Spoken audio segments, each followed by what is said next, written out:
स्वागत है दोस्तों आपका कॉमर्स संसार में। मैं हूं मंजूर सर और आज के इस वीडियो में अकाउंटिंग में मैं डिस्काउंट पे बात करने वाला हूं कि डिस्काउंट किसे कहते हैं और इसके कितने प्रकार हैं और इसे हम किस प्रकार से अकाउंटिंग एंट्री में इसका ट्रीट करेंगे, इसका यूज करेंगे। तो किसी भी क्रय या फिर विक्रय यानी खरीदने पर या बेचने पर जो हमें छूट मिलता है, जो हमें रियायत मिलता है, कटौती या अपहार मिलता है, उसे हम डिस्काउंट कहते हैं, उसे हम छूट कहते हैं। अकाउंटिंग में डिस्काउंट का एक बड़ा ही महत्व है। बच्चे अक्सर कैलकुलेशन में यहाँ गलती कर बैठते हैं, तो उन गलतियों को हम जो है आज क्लियर करेंगे कि हमारे पास कितने तरह का डिस्काउंट होता है। तो डिस्काउंट दो तरह के होते हैं, ट्रेड डिस्काउंट और कैश डिस्काउंट। ट्रेड डिस्काउंट वह डिस्काउंट है जो व्यापारियों को व्यापार करने के लिए उन्हें जो है कुछ छूट वगैरह दी जाती है, जो खुदरा कस्टमर को नहीं दिया जाता है। क्योंकि व्यापारियों को एमआरपी पर जो एमआरपी जो लिस्ट होता है, जो लिस्ट प्राइस होता है, जो अंकित मूल्य होता है वस्तु के ऊपर, उसके ऊपर कुछ एक्स्ट्रा छूट दी जाती है ताकि उसी मूल्य पे अगर वो बेचे तो भी उसे कुछ न कुछ लाभ हो। तो ऐसा जो है व्यापारियों को अप्रिशिएट करने के लिए, प्रोत्साहन देने के लिए किया जाता है ताकि व्यापारी वर्ग जो है वो एमआरपी पर भी बेचने के बाद कुछ लाभ कमा सके।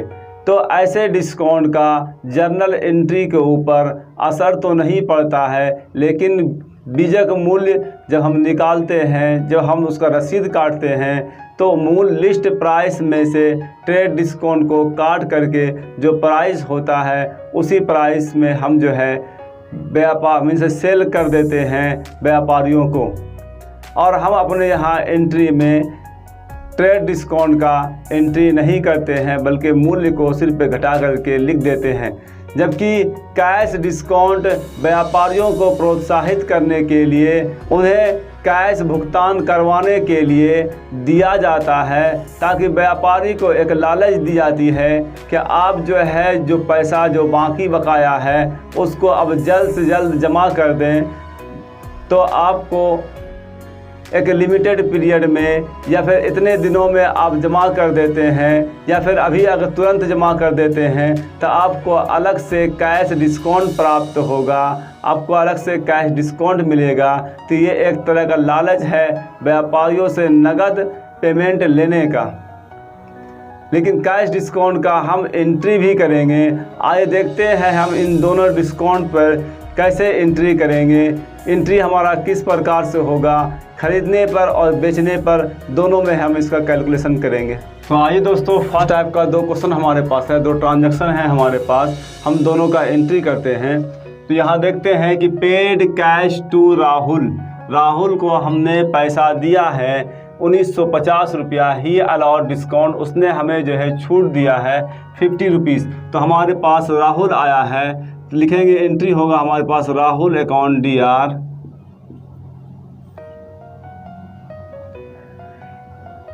टू कैश, पैसा दिया है हमने, कैश जाएगा 1950 रुपया राहुल को दिया।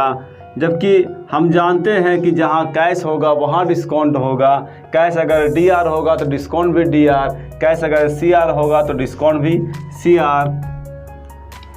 तो यहाँ कैश CR है तो डिस्काउंट को भी हम जो है CR करेंगे। तो यहाँ लिखेंगे डिस्काउंट भी CR होगा।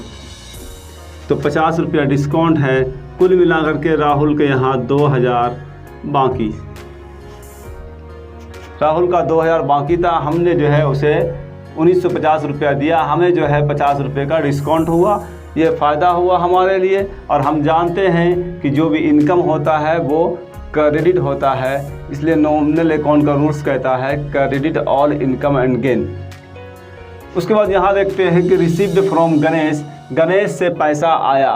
तो हमारे पास कैश आ रहा है, इसका एंट्री करेंगे हम लोग। तो कैश अकाउंट DR होगा, कैश अकाउंट DR। और हमें पता है कैश अगर DR होगा तो डिस्काउंट भी DR होगा।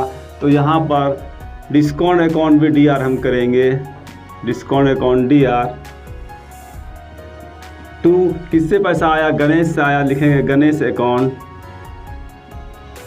तो यहाँ पर कैश 2400 रुपया आया, 100 रुपया हमने उसे डिस्काउंट दिया, तो कुल उनके यहाँ बाकी 2500 रुपया था।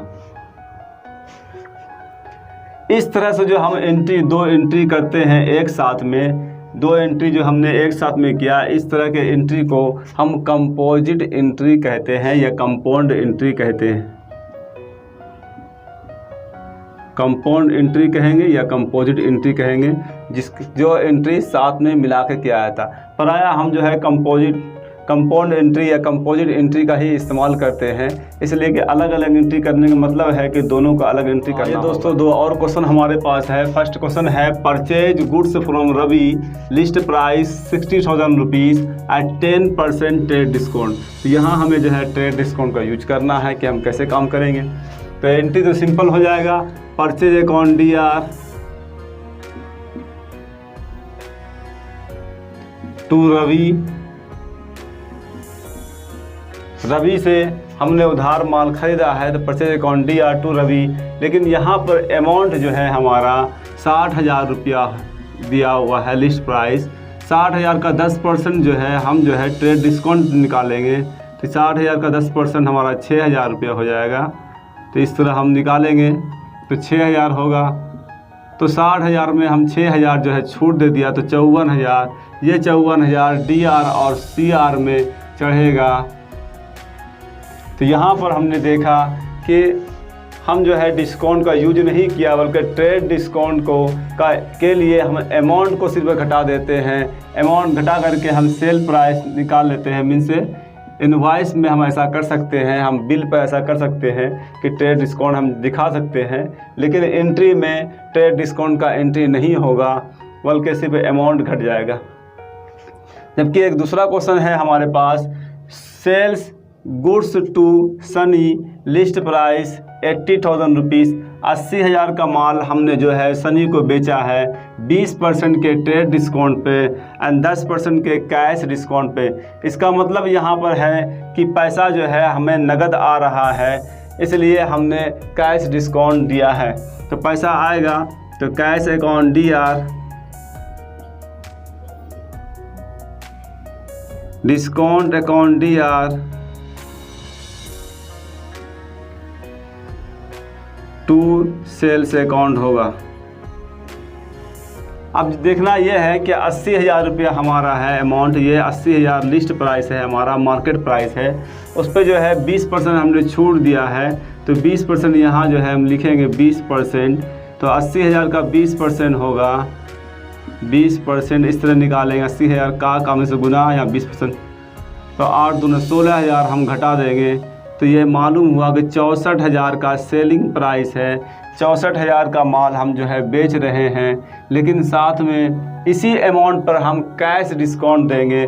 मीन्स 64,000 का फिर जो है हम 10% निकालेंगे कैश डिस्काउंट, और ये एंट्री हमारा होगा। कैश डिस्काउंट 10,000 जो है यहाँ 6400 रुपया, 6,400 रुपया हमारा कैश डिस्काउंट निकल जाता है। यहाँ डिस्काउंट में लिखेंगे 6,400। 64,000 में 6,400 घटाने के बाद जो पैसा प्राप्त होगा यही हमारा रियल कैश होगा। 10 में से 4 गया 6, और यहाँ 13 में से 6 गया 7, 57,600। 57,600 जो है ये हमें रियल में कैश प्राप्त हुआ है। तो यहाँ पर हमने देखा कि जो हमें कैश डिस्काउंट प्राप्त हुआ, इसे हम CD कहेंगे, कैश डिस्काउंट। जो हमें कैश डिस्काउंट प्राप्त हुआ वो जो है उसका एंट्री हुआ, वो डेबिट भी हुआ। ठीक इसी तरह से अगर हम माल बेचेंगे तो वो क्रेडिट भी होगा।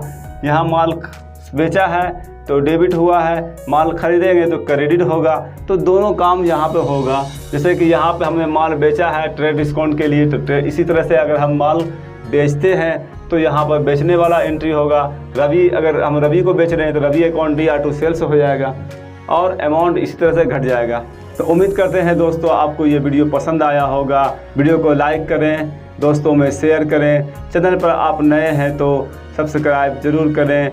दोस्तों हम जो है अकाउंट्स और मैथमेटिक्स से रिलेटेड वीडियो लेकर आपके पास डेली 11 बजे दिन में आते हैं। तो आप हमें 11 बजे दिन में डेली हमसे मैथ पढ़ सकते हैं। तब तक के लिए जय हिंद।